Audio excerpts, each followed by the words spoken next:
వెనక పరిగెత్తగల గాని ఈ చెట్లు పొట్లు నేను ఎక్కలేనురా. దిగరా, దిగు. నువ్వు ఎక్కనో అక్కర్లేదు, నేను దిగనో అక్కర్లేదు. వెళ్ళవమ్మా, వెళ్ళు. నిన్ను ఎలా దించాలో నాకు తెలియదా? ఏంటి ఆడతావా?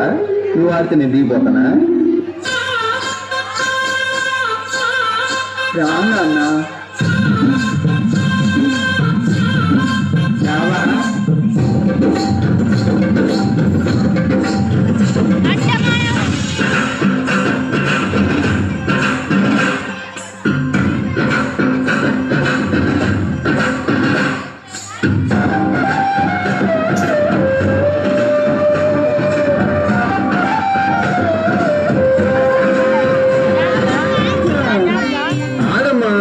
ఇది నా వల్ల కాదురా. సరే నేను ఆడతాను చూడు.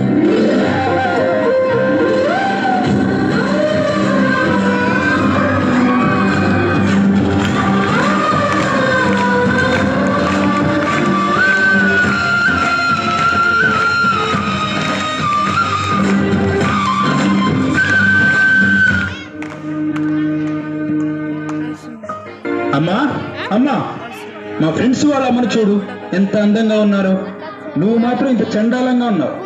ఛీ, నిన్ను చూస్తేనే అసహ్యం వేస్తుంది. ఇప్పుడు మా ఫ్రెండ్స్ ఇంటికి వస్తున్నారు, వాళ్ళకి మా అమ్మ అని ఎలా చూపించను? అవునా నాన్న, సరే అయితే నేను వెళ్ళి ఆ డోర్ కర్టన్ వెనుక దాక్కుంటాను. మీ ఫ్రెండ్స్ వచ్చి అమ్మ అక్కడ ఉందని అడిగితే ఊరెళ్ళిందని చెప్పు, సరేనా? Hi Srikanth, how are you?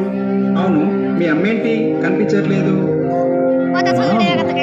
మా అమ్మ ఎప్పుడో చనిపోయిందిగా.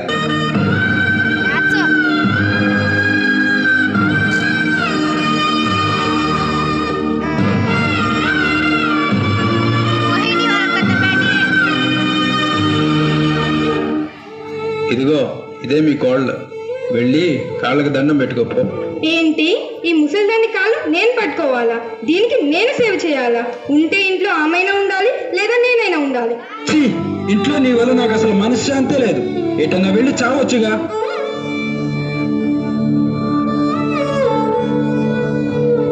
హే బేబీ, పార్లర్కి తీసుకెళ్ళవా? పార్లర్ లేదు, ఏం లేదు, లోపలికి వెళ్ళు. నువ్వు నన్ను పార్లర్కి కూడా తీసుకెళ్ళవా?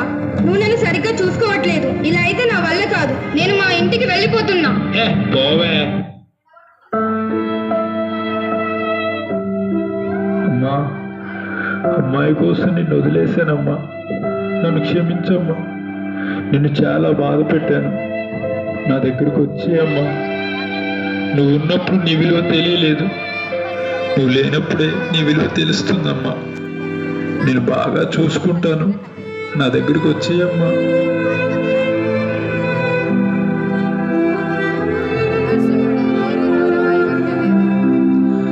అరే, మీ అమ్మ చనిపోయిందిరా.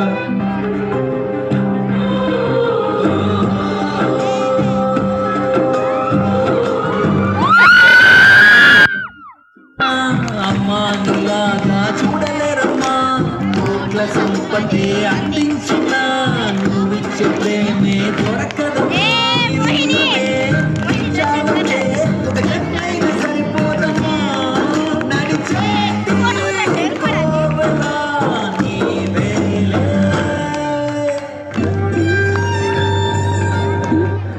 రేయ్, అసలు మీ అమ్మ అలా ఎందుకయిందో తెలుసా? మీరు చిన్నప్పుడు గుడిసెలో ఉండేవాళ్ళరా. ఒకసారి గుడిసె కాలిపోతే నువ్వు అందులో ఉన్నావు. నీకు ఒక్క గాయం కూడా తగలకుండా మీ అమ్మ నిన్ను కాపాడిందిరా. మీ అమ్మని అసలు ఎప్పుడన్నా చూసావా? మీ అమ్మ ఎలా ఉంటుందో తెలుసా? అయితే ఇప్పుడు చూడరా.